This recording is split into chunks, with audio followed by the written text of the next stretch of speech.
election that's coming up in less than 60 days. Indeed. Okay, thanks. Moving on to the next question from Rio Rhetoric on YouTube. It is, the question is, when Emmanuel was ambassador, the American ambassador in Japan, he pulled strings to ensure trade with Russia ended.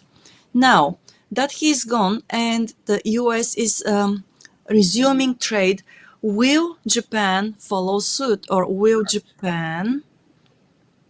Let me get to the... So I think that, yes, will Japan follow suit, or will Japan continue to not trade with Russia? I believe this is the question. Yeah. So just like with the United States, Russia and Japan relations were at one point very friendly. And there is no peace treaty that's signed. Everybody knows that. Russia continues to occupy territory that the Japanese held before the end of the war. They swooped in and they occupied it. And the Japanese said, we're not going to sign a peace treaty with you until you return those 4 islands to us. God damn it. And so that's been going on for 70 years. It's unlikely that the Russians will give it up, ever. So you've got that bone of contention. But trade is different from diplomacy. And I think once the United States cuts a deal with Russia about Ukraine, part of the bennies that are there is, restricting or releasing or limiting the sanctions that have been imposed globally on Russia, but in particular from the United States or at the leadership of the United States, and also the Japanese follow in suit. So should a deal be done, and I think a deal is on the cusp of being done, although there has been some upsetting news just these last couple of hours about Iran and Russia not wanting to accommodate a peace treaty with Ukraine. That's still left to be seen. But once a deal is done, then yes, sometimes the shackles come off, and Japan is definitely going to be involved in that. Japan imports a lot of LNG from Russia. It is a participant in the production of LNG on the Sakhalin Island. There are two factories there. Japan is a 30% owner and investor in that. And there are other trade and material goods that Japan can benefit from, the fishing and the forestries as well. But it makes a tremendous amount of sense for Japan and Russia to be on better terms. Well, it does indeed, because they're neighboring countries. And as you say, there is a lot of, there are so many ways they can benefit from trading and investing into each other's economies. So me being a woman, being a mother, I'm always, for peaceful solutions and, just strengthening economic relations rather than preparing for war and becoming more and more belligerent. So, sorry to interrupt, but one of the things we've noticed from Donald Trump is he is a peace president. He is pushing for peace in all of the areas where there is conflict. And he's been successful in a lot of different areas. He's still got a lot of challenges, but I think he will be known in history as somebody who brought peace to an area of tremendous conflict. And instead of trading wars and missiles and weapons, trading goods and services and creating an era of peace. And I think we're well on the way to getting there. I'm just very worried about the news out of Iran and their insistence that, we'll do a deal with you, but we're going to continue to enrich uranium. So go screw yourself, because you can't tell us what to do. And I think that's the red line that the United States has already said they won't accept. So a little bit worrisome. Well, that's worrisome. It's worrisome because once again, I think that countries based, in the West and countries in the East, they fail to understand each other's intentions. And they take, more often than not, they take, certain events on face level. And it shouldn't be like that, because, most of the time things are much deeper and much more nuanced. And they also have deeper meanings and interpretations. So hopefully, politicians, diplomats will learn to read better the intentions of their adversaries or the countries they just perceive as adversaries. All right, so moving on, and then we've got once again Benjamin X commenting, I think changing Article 9 may very well be necessary for keeping a stable balance of power in Asia, similar to how Germany's power currently counters Russia's power, acting as a disincentive against Russian aggression, against NATO countries anyway. Okay, so Timothy, You, if you... you could say that, but also Sweden has a great argument too, right? Right. And I think generally speaking, the population of Japan prefers the peace constitution. They're riding a lot on the protection that's guaranteed to them by the United States, but there's a little bit of insecurity there. Will they really come to our aid? Can we depend on them? We benefit from the nuclear umbrella that is provided by the United States, but we pay through the teeth for that. So is that fair?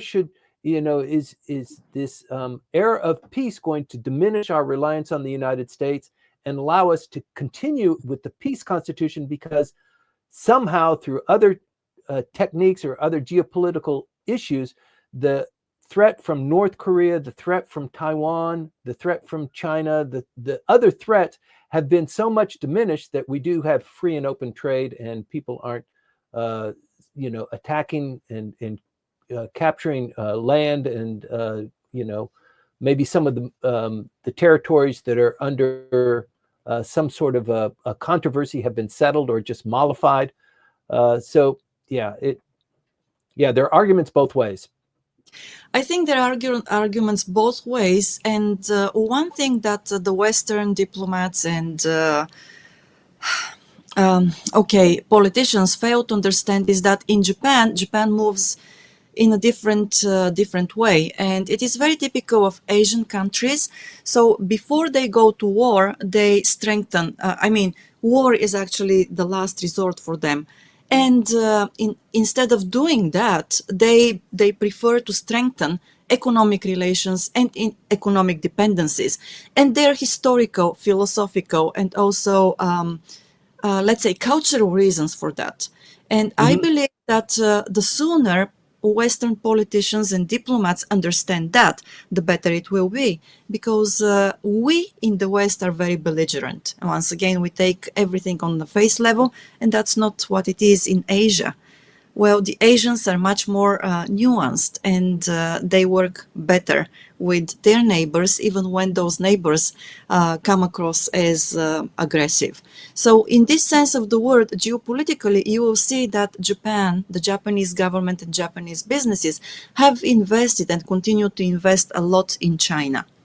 Right. And this is a way, the Japanese way of keeping the region, and their relationship with China peaceful. So you can come and argue with me about this offline. Can I offer a counterpoint there? Yes, of course. Not please that I would ever want to argue with you, Maya. Oh, no, please go ahead and do that. But the argument here is, now, wait a minute. That Constitution, we didn't even write it. You guys wrote it and imposed it on us. So, back off. Let us create our own Constitution based on our own sensibilities and based on the current realities of the world now, not 70 years ago. So it's about goddamn time. Give us back our country. Give us a chance. There's that argument too. And for Japanese males who feel patriotic, who want to contribute to their country, who really feel driven by that, I think that would be a reasonable position of any person who feels love of their country and their traditions, and they want to have something that is their own, not imposed on them. So that's a sentiment that's just not going to go away. Oh, I agree with you. But at the same time, they continue to invest in China, and they do not invest in military production there. They invest, in other technologies that just serve the populations of the two countries. So this is my point, to which you have your counterpoint, which is perfectly fine. I appreciate that very much, actually. Okay, thanks. And Yes, Benjamin X. Yes, it is a post Second World War constitution, very much so. And at the same time, we have to say that, Timothy, as you mentioned, the male population in particular and a very small part of the female population have exactly those things. But I have to tell you that from my experience here, the vast majority of Japanese friends, relatives, acquaintances, colleagues, they are very much into maintaining peace. Hmm. And yes, so many of them are afraid that if Japan rearms, basically it will be a step towards breaking that history of the past 80 years of peaceful Japan. So we'll see how things go. Hopefully the region will continue to be at peace, and the countries will be collaborating rather than fighting. And it looks like okay, yes, RLW. Well, yes, maybe they don't think so. Maybe we don't see or we don't really know what they think. And well, it is a tough topic, very much. Dialogue helps to understand things better, yes, and open minds help very much so too. Don't be One, stuck one, in your own ways. one Yes. other thing. Who is this going back and forth with? Who is this? RL? RLW, Benjamin X, and a Yeah. LinkedIn user. So yes, and me, of You, course. I really appreciate this conversation, Yes, this yes. dialogue. And one of the things you cannot diminish is the role of the emperor. So he has been totally diminished, totally removed artificially from Japanese society, from Japanese politics, from Japanese a lot of things. And that was done by the Constitution. That was one of the conditions for the total surrender and the end of the Pacific War. Should Japan go back and recreate their own constitution, the emperor will come back from that hiatus and serve a more prominent, a more distinctive role, and probably be that kind of escape valve for if there's military going in, or if there's that sort of thing going on. I think having that kind of a leader, that kind of hereditary leadership, would distinguish and define Japan far more than we can even conceive of now. So you can't diminish that, and it's just kind of hiding in the background. He was considered God before the end of the war. So of all of the democracies in the world, there's only one other one where the head of state is considered to be a god. And Japan has had that one. Japan has a direct heritage, a direct lineage that far exceeds anything that the Egyptian pharaohs had in going from father to son, father to son. So there's a great deal of pride in that. There's a great deal of it's inertia now, but there's a great deal of energy and cultural power that's contained in that. So you begin to open that box and peel that layer back, and you just don't know what's going to come out of it. But it's a great conversation to have. Right. Okay, RLW, I'm going to read the question out to you just to make clear, Benjamin. Benjamin wrote, I disagree with the assertion the Western countries want peace less than Eastern countries. I never said that. I'm sorry if I came across with this. My point is that in the Western countries, there are strong industrial military complexes and business, military business is what it is. It wants more revenues. It wants, to sell more weapons. And even though the populations of those countries do not want war, the industrial Sell, sell, military sell. complex, yes, yes, it has its own ways. And once again, in what I was trying to say is that in the Western world, we take everything at face value. And because of that, we think that some Asian countries are belligerent as well. That is not true. And in saying so, we come across as belligerent as well. So apologies for not being clear enough. And Timothy, can you hear me? Okay, Timothy probably lost connection. I hope that he comes back. And then Benjamin, no, RLW, I'll read out your question about the North. Just a moment. Thank you very much for keeping on this. I'm trying to find it.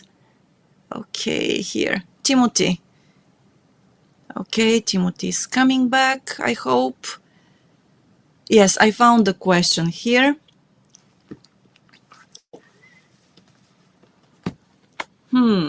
Okay. Timothy, can you hear me? All right. So if he lost connection and he cannot come back, then RLW, I will certainly convey the question next time, next Sunday morning. So apologies for this. And it seems that in Katsuyama, where Grimm's, Timothy's boat, is parked, if I can say so, the connection sometimes is not that stable, and it happens. But once again,